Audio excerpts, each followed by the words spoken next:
कि पानी की टंकी अक्सर लोगों के घरों के ऊपर बनाई जाती हैं। किसी कॉलोनी को भी अगर पानी देना होता है तो एक बड़ी विशाल टंकी बनाई जाती है, ऊंची, क्योंकि ये सभी जानते हैं कि the water level flows from a higher level to a lower level, कि पानी का जो बहाव है ये ऊंचाई से नीचे की ओर आता है। इसी प्रकार से ज्ञान का प्रवाह भी ऊपर से नीचे की ओर आता है, और जहां से आता है उस तत्व को हमारे शास्त्रों के अंदर सद्गुरु कहकर के उसकी महिमा गाई गई है।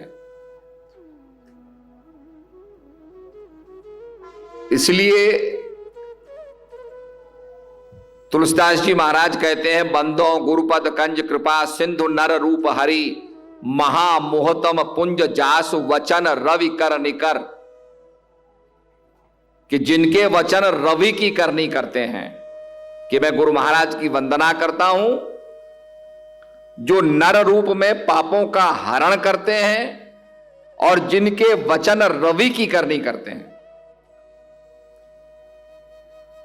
तुलसीदास जी ने यहां सूर्य की चर्चा की। रात्रि को आपने देखा होगा कितना प्रकाश हम करते हैं, सड़कों पर कितनी लाइट लगाई जाती है, कितने नियॉन साइंस लगाए जाते हैं, फिर भी रात्रि का अंधकार दूर नहीं होता है। यहां तक हमारे संत कहते हैं, राका पति षोडश उगए तारा गण समुदाय, सकल गिरल दिव लाइये रवि बिन रैन न जाए। रात्रि का अधिपति चंद्रमा सैकड़ों उदित हो जाएं, प्रकट हो जाएं, तारा गणों का समुदाय आ जाए, क्लस्टर ऑफ स्टार्स इकट्ठा हो जाए सोलर सिस्टम के अंदर, और सारे जंगल भी प्रज्वलित हो जाएं, जलने लगे, धू धू करके प्रकाश ही प्रकाश हो जाए। पर कहा इतना सब कुछ होने पर भी रवि बिन रैन न जाए, बिना सूर्य के रात्रि का अंधकार दूर नहीं होता है। तो जासु वचन रवि करनी कर। अब रवि की करनी क्या है? रवि की करनी है अंधकार को दूर करना। रवि की करनी है अस्तो मा सदगमय तमसो मा ज्योतिर्गमय। हे प्रभु, हमें अंधकार से प्रकाश की ओर ले जाओ, हमें असत्य से सत्य की ओर ले जाओ, क्योंकि अंधकार का अपने आप में एग्जिस्टेंस नहीं है। Darkness is absence of light. सूर्य की रोशनी का ना होना अंधकार है, और सूर्य प्रकट हो जाता है तो अंधकार अपने आप चले जाता है। हम लोग जब डांडी यात्रा कर रहे थे, डांडी से साबरमती आ रहे थे, तो साबरमती में उन्होंने गांधी आश्रम में हमारा थोड़ा सम्मान किया। तो एक हॉल था, उस हॉल में लिखा था, गांधी जी के ये वाक्य थे कि अंधकार कितना ही गहन क्यों ना हो, कितना ही प्रगाढ़ क्यों ना हो, एक टिमटिमाता दीपक जो है वो अंधकार को दूर कर देता है। इसी प्रकार से ज्ञान की एक किरण, अध्यात्म जागरण जो हमारे अंदर है, उसकी एक किरण भी अगर प्रकट हो जाए तो जासु वचन रवि करनी कर, जिनके वचन रवि की करनी करेंगे। आपने देखा होगा गर्मियों का मौसम हो, पत्ते बिल्कुल सूखे हों, सूर्य की गर्मी से पत्ते बिल्कुल ड्राई अप हो गए हों, बिल्कुल सूख गए हों, लकड़ी बिल्कुल सूख गई हो, मॉइस्चर का नाम लेश मात्र ना हो, घास बिल्कुल सूख गई हो, और एक चिंगारी कहीं से वहां पहुंच जाए तो क्या होगा? आप बताओ। तो आप कहेंगे जी सारा धू धू करके जल उठेगा। ऐसे ही अगर हमारे अंदर हमारी ऐसी अवस्था हो जाए कि एक ज्ञान की चिरगारी हमारे अंदर अगर स्पर्श कर जाए तो जासु वचन रवि करने का वो स्थिति हमारे अंदर प्रकट हो जाएगी।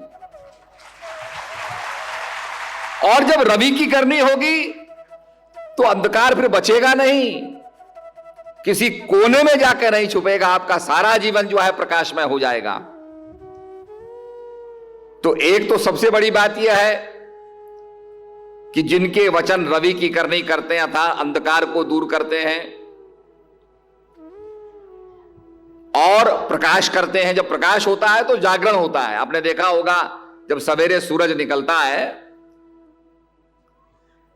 तो चिड़ियां चहचहाने लगती हैं, अपने घोंसलों से उड़ने लगती हैं, सारी एक्टिविटी, सारी जीवन की लीला आरंभ हो जाती है, क्रिया आरंभ हो जाती है। परंतु एक विशेष काम रोशनी और करती है, ए वेरी स्पेशल थिंग। और वो विशेष काम यह है कि जब सूर्य का प्रकाश पड़ता है, पत्तों में जो हरा पदार्थ है जिसको हम क्लोरोफिल कहते हैं, इस पर जब सूरज की रोशनी पड़ती है तो ये क्लोरोफिल जो है हरा पदार्थ पत्तों के अंदर, ये दूषित हवा को, जो कार्बन डाइऑक्साइड है, उसको ऑक्सीजन में परिवर्तित करता है। इसीलिए तो लोग कहते थे पेड़ लगाओ। जितनी ग्रीनरी होगी, जितने पेड़ लगेंगे, उतनी ही दूषित वायु स्वच्छ बनेगी। अब इसके लिए कोई फैक्ट्री तो है नहीं। वाटर प्यूरिफिकेशन के लिए प्लांट लग सकता है। आपने देखा होगा आजकल बोतलें मिल रही हैं, तो वो एक स्पेशल प्रोसेस प्लांट से गुजर के पानी निकलता है, फिल्टरों से निकलता है, तो बोतलों में भर दिया जाता है। आप भी उसका पैसा देते हैं, बोतल का पानी पियो, ड्रिंक बॉटल्ड वाटर। तो पानी साफ हो जाता है फिल्टर से। पर ये इतना प्रदूषण जो हो रहा है, इतनी कार्बन डाइऑक्साइड जो हमारी गाड़ियां, मशीनें, हवाई जहाज छोड़ रहे हैं, ये कैसे बदलेगा? इसके लिए कौन सा प्लांट है? सरकार ने कोई प्लांट नहीं लगाया। हां, धरती से पानी निकाल के या किसी नदी का पानी लेके उसको भी, जो हमारा वाटर वर्क्स डिपार्टमेंट है, उसमें भी क्लोरीन डाल के उसको प्यूरिफाई कर देता है। पर हवा के लिए तो कोई ऐसी चीज नहीं है। तो सूर्य की करनी क्या करती है कि जीवनदायिनी जो हवा है उसको पैदा करती है, दूषित हवा को लेकर के स्वच्छ हवा में बदलती है, और वह स्वच्छ हवा हमें जीवन प्रदान करती है। तो रवि की करनी में लाइफ गिविंग जो है तत्व भी विद्यमान है। अर्थात आध्यात्मिक जीवन का प्रारंभ, जिसको द्विज कहा गया, जिसको दूसरा जन्म कहा गया। एक जन्म तो माता पिता देते हैं, वो तो भौतिक जन्म हो गया, और एक जन्म सदगुरु देते हैं, जो ज्ञान का जन्म होता है, जिसको कहते हैं कि आदमी अपने आप को जान लेता है। तो इसलिए हमारे शास्त्रों के अंदर गुरु का बड़ा महत्व बताया गया। और कबीरदास जी तो कहते हैं कि गुरु गोविंद दो खड़े काके लागू पाए, बलहारी गुरु आपने जिन गोविंदो दियो बताए। कि परमात्मा से मिलाने वाले भी सदगुरु होते हैं, जो एक संबंध स्थापित कर देते हैं, जो मिला देते हैं। आज जो आप देख रहे हैं, इतना अज्ञान फैल रहा है, इतनी साइंस पढ़ने के बाद, विज्ञान पढ़ने के बाद, इतनी नॉलेज होने के बाद, इंटरनेट से आप सारी दुनिया के ज्ञान को हासिल कर सकते हैं। इतना सब कुछ होने के बाद और कितना अज्ञान है। जब जब होए धर्म की हानि, बाढ़े असुर अधम अभिमानी। सरकारों की समस्या बन गई। Lot of the governments are having problems कि हम कैसे इस आतंकवाद से लड़ेंगे। बाढ़ है असुर अधम अभिमानी।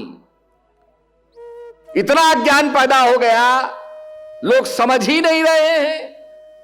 जिस प्रेम के रास्ते को महापुरुषों ने प्रशस्त किया और सारी दुनिया को जीता, राजा तो एक देश के अंदर उसकी पूजा होती है, किसी मंत्री का प्रभाव क्षेत्र उसका अपना एक देश होता है जहां उसकी सुनी जाती है बात, पर महापुरुषों को तो सारा विश्व होता है, उनका कोई सीमा क्षेत्र नहीं होता है, सारी दुनिया उनकी होती है। तो जो महापुरुषों ने प्रेम का रास्ता प्रशस्त किया, आज उस पर हम चल नहीं रहे हैं। इसीलिए कहा महाजनो ये न गता सपंथा, जिस रास्ते पर महापुरुष लोग चले और चल करके अपने जीवन को समर्पित कर दिया, उस रास्ते पर हमें चलना चाहिए। नफरत का रास्ता उन्होंने नहीं अपनाया। आपने भिल्ली की बात को सुना कि पंपा सरोवर में जब भिल्ली ने चरण डाले तो सारा सरोवर पवित्र हो गया। आखिर ये कैसे हुआ? क्योंकि भिल्ली उस पावन नाम का सुमरण करती थी, जिसके बारे में रामचरितमानस में संत शिरोमणि तुलसीदास जी कहते हैं, सुमर पवन सुत पावन नामू, अपने बस कर राख्यो रामू। कि हनुमान जी उस पावन नाम का सुमरण करते हैं जो सबको सैंक्टिफाई कर देता है, पवित्र कर देता है। रघुपति राघव राजा राम, पतित पावन सीताराम, ईश्वर अल्लाह तेरो नाम, सबको सन्मति दे भगवान। अब उस सन्मति की आवश्यकता है। अगर दुनिया को बचाना है तो सन्मति होगी तो दुनिया बचेगी, दुर्मति होगी तो दुनिया में विनाश ही विनाश होगा। तो आइए उस सद्भावना को हम प्रबल करें। तो वो पवित्र जो नाम है, पावन बनाने वाला जो नाम है, जो सबके हृदय को पवित्र कर देता है, उसमें इतनी क्षमता है कि उसने भिल्ली को भी पवित्र करके और भिल्ली के माध्यम से पंपा सरोवर के जल को भी पवित्र कर दिया। परंतु पवित्र वो करता है जो नाम को जान करके नाम का सुमरण करता है। नाम प्रभाव जान गण राऊ, प्रथम पूजित नाम प्रभाव। नाम के प्रभाव को गणेश जी ने जाना, एक्सपीरियंस किया। आज हम एक्सपीरियंस नहीं कर पाते हैं। हमारे संतों ने तो यहां तक कह दिया कि सिया राम मैं सब जग जानी, करो प्रणाम जोड़ जुग पानी। कि सारे संसार के अंदर सिया राम को ओत प्रोत मान करके, उनकी शक्ति को ओत प्रोत मान करके मैं प्रणाम करता हूं।